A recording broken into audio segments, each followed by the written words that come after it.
សួស្តីអ្នកទាំងអស់គ្នាក្នុងវីដេអូនេះខ្ញុំសូមនិយាយបកស្រាយត្រួសៗទាក់ទងជាមួយនឹងស្ថានភាពរបស់ Baby Monster នៅពេលបច្ចុប្បន្នហើយក៏ជាការសូមចាត់ការ Monster ទាំងអស់គ្នាកុំឲ្យមានការខកចិត្តឬក៏អន់សពន់ចិត្តជាមួយនឹង Baby Monster អីចាដោយសារតែឥឡូវនេះឃើញថា Baby Monster មានជាការដាក់លអួលខ្លះៗជាមួយនឹងការធ្វើ virtual លើដំបូងរបស់គាត់ដោយដែលអ្នកទាំងអស់គ្នាបានដឹងហើយកាលពីថ្ងៃទី9ខែ5គឺខាង YG បានចេញសេចក្តីប្រកាសមកថារ៉ាមីនឹងផ្អាកសកម្មភាពជាក្រុមមួយរយៈសិនព្រោះបញ្ហាសុខភាពហើយថ្មីនេះដែរការកំឡុងពេល virtual នៅទីក្រុងចាកាតាប្រទេសឥណ្ឌូនេស៊ីហ្នឹងគឺChiquita គាត់បានវត្តមាននៅកំឡុងពេល Encore World Tour ឬក៏ហៅថាការបិទបញ្ចប់ World Tour ភ្លាមដោយសារតែបញ្ហាសុខភាពរបស់គាត់ចឹងសរុបមកគឺមានសមាជិក2នាក់ហើយដែលគាត់បានឈឺចំពោះ Chiquita ក៏មិនដឹងថា World Tour បន្តហ្នឹងគាត់មានវត្តមានចូលរួមជាមួយនឹងសមាជិក5នាក់ផ្សេងទៀតដែរឬក៏អត់ទេចឹងមានចាំមើលទាំងអស់គ្នាហើយចំពោះបញ្ហាសុខភាពរបស់គាត់នេះដែរគឺអាចបណ្ដាលមកពី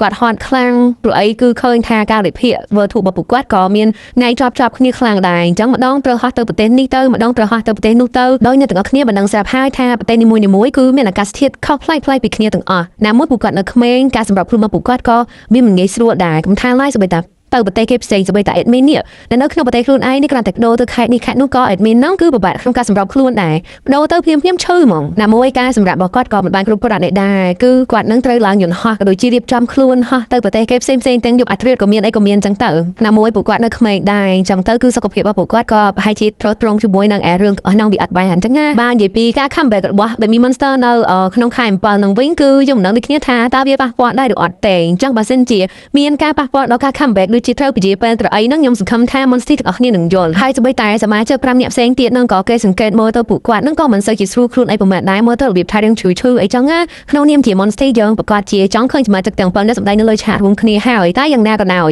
យើងក៏ត្រូវតែគិតពីបញ្ហាសុខភាពរបស់ពួកគាត់ដែរព្រោះអីមនុស្សយើងគឺសុខភាពជាចម្បងតែម្ដងអញ្ចឹងហើយក្នុងនាមយើងជា fan យើងមានតែជូនពរក៏ដូចជាសង្ឃឹមថា Baby Monster ទាំង7នាក់គាត់មានសុខភាពល្អ